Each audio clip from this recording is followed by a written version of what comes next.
It is the voice of Indiana County. It's WCCS 101.1 FM, AM 1160. Now streaming online at WCCSradio.com. Just click the Listen Live link, brought to you by SeaWorld Satellites, Wave Rider Sweet Shop, and IRMC. Jessica Clark is with us, and we haven't had her in the studio for quite some time. Good to see her again. She's got some pretty neat information for us, too. Our conversation brought to you by Marcus & Mack, voted Best Personal Injury Law Firm in the Best of Indiana County contest. Marcus & Mack, a law firm representing injured people. Jessica, good morning. Good morning, Todd. Thanks for having me. I'm glad you're here. From the Care Center of Indiana. Yes. And you've got, well, it's become an annual event that people really look forward to. The pinwheel ceremony's coming up. Yes, we are having our annual pinwheel ceremony on Friday, March 31st. At noon in front of the Indiana County Courthouse. Mm-hmm. And we do this every year. This is our once-a-year fundraiser and our awareness campaign because April is Child Abuse Prevention Month. Yeah. Mm-hmm. And that is obviously the concern of the Care Center, and that's what you do. Yes. You are the advocate and the care provider for some really at-risk kids. Absolutely. We work directly with Indiana County Children and Youth Services, the Indiana County Court System, and the Indiana County Jail. And we work with the children and families that have been identified as being at risk. And we try to make those family situations safe so that the children can remain in the home. Yeah. So the pinwheel ceremony, and you mentioned it is a fundraiser for you. How Yes. does it work? Well, basically, we have been selling pinwheels for a while now, and you can still go get a pinwheel. They're going to be for sale all throughout the month of April.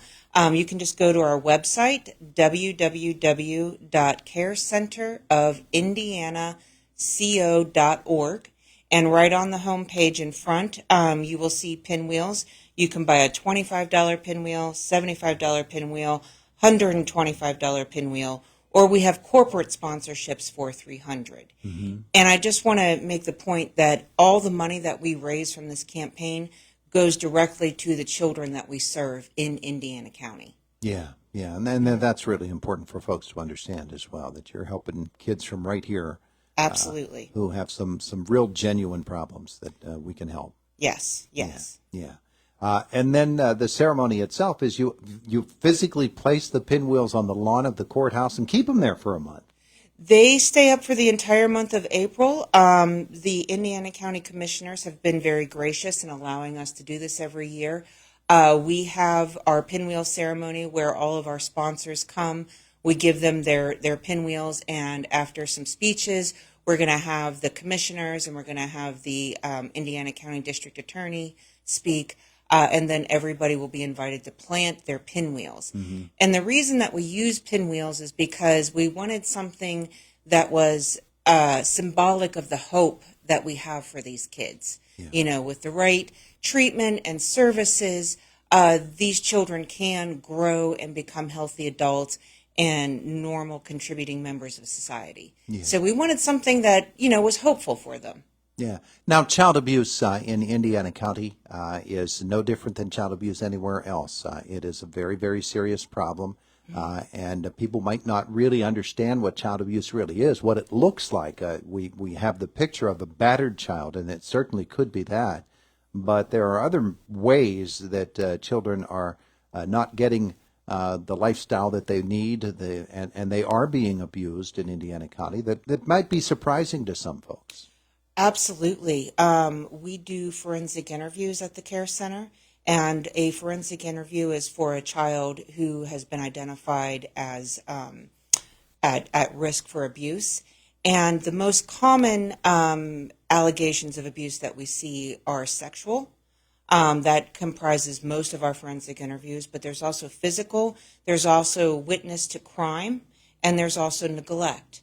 And neglect can be lack of utilities in the home, lack of food in the home, lack of supervision, lack of heat, those kinds of things. And witness to a crime, we see children who may have witnessed something not appropriate in the home, most commonly drug transactions.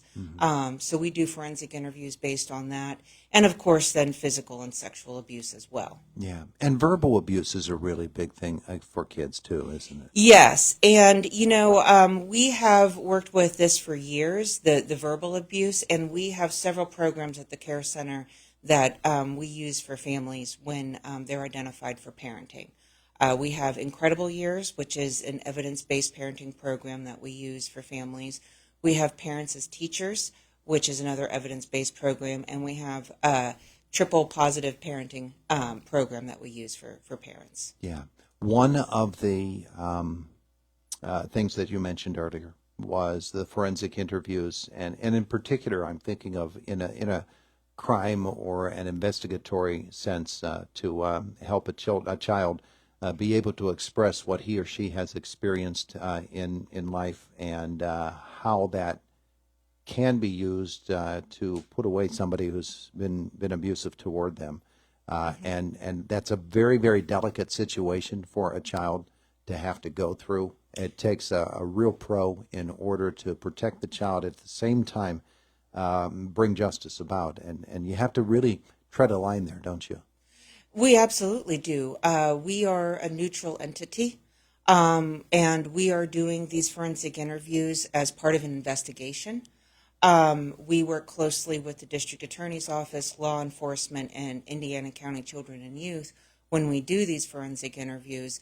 And we conduct the interview outside of those agencies because we are a neutral entity.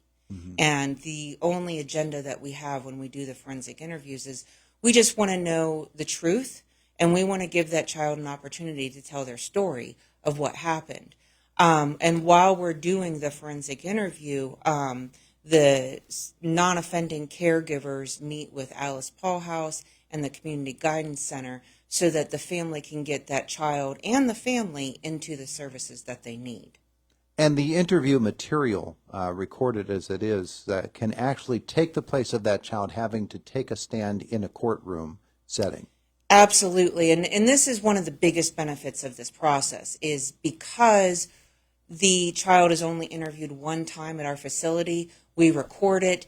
That one recording is used throughout the entire investigation so that all the investigators are working off the same set of facts.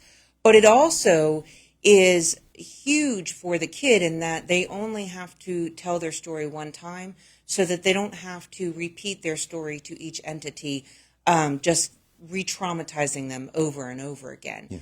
This system has been in place in Indiana County since 2006, and it's incredibly efficient and supportive of the children. And so we've had very good success with it. Jessica Clark is our guest as we talk about the Care Center and its work here for children as April comes along, and it is Child Abuse Awareness Month. The pinwheel ceremony scheduled for March the 31st at the courthouse. Now, how do folks get their pinwheel? They can go online to our website, www.carecenterofindianaco.org. You can buy your pinwheel there. You can also show up to the ceremony the day of, and we will have pinwheels for sale, and we will also have pinwheel cookies available for people. There you go. Yes. There you go. Yeah, I mean, it's lunchtime. A cookie is a good idea. Absolutely, yeah. A cookie is a good idea no matter what time of day it is. Yeah, and we wanted to do something that was fun because, sure, again, we wanted, day to day, this is a very serious topic, but we also want people to know that, these kids are supported. Mm-hmm. And that we care about them, and that this pinwheel ceremony is the hope. I mean, I don't like it when people, say, oh, these kids, they don't have any chance at a good future. They do. Mm-hmm. They do. And I think the pinwheel just symbolizes that. And I think the Care Center and all the children advocacy centers throughout the state of Pennsylvania, we all see this. Yeah. Sometimes life gets a little bit heavy, and yes, sometimes very heavy for children, and this will lighten the load on them quite a bit. All right, so you heard the information, and we hope that as the month progresses here, and you can get your pinwheels now, mm-hmm, and that you'll follow through on that, and that you'll make this ceremony coming up on March the 31st a wonderful one. Now, for folks who want to learn more about what you do, and maybe support you in some other way, financially or in some other way, what should they do? Please go on the website. We have, all sorts of donation opportunities on there. And you're welcome to learn about our services and whatnot. We don't necessarily take volunteers because of confidentiality. Sure. But we accept very new or gently used toys for our kids in the center. So that's always an ongoing thing for us. Yeah, terrific. All right. Thanks so much for coming in to speak with us this morning. It's been a while, so it's good to see you again. Thank you. It is the voice of Indiana County. It's WCCS 101.1 FM and AM 1160 at 8:23 in the morning. Good morning. We're glad that you're with us. Coming up, the CBS Sports Minute with Mr. Boomer. That's just a couple of moments away from now. Jake in the newsroom, he's coming up as well on this Tuesday morning. Let's get the health cycle. Sarah Lee Kessler with the Health Beat. Lisa Brady has house call for health this morning.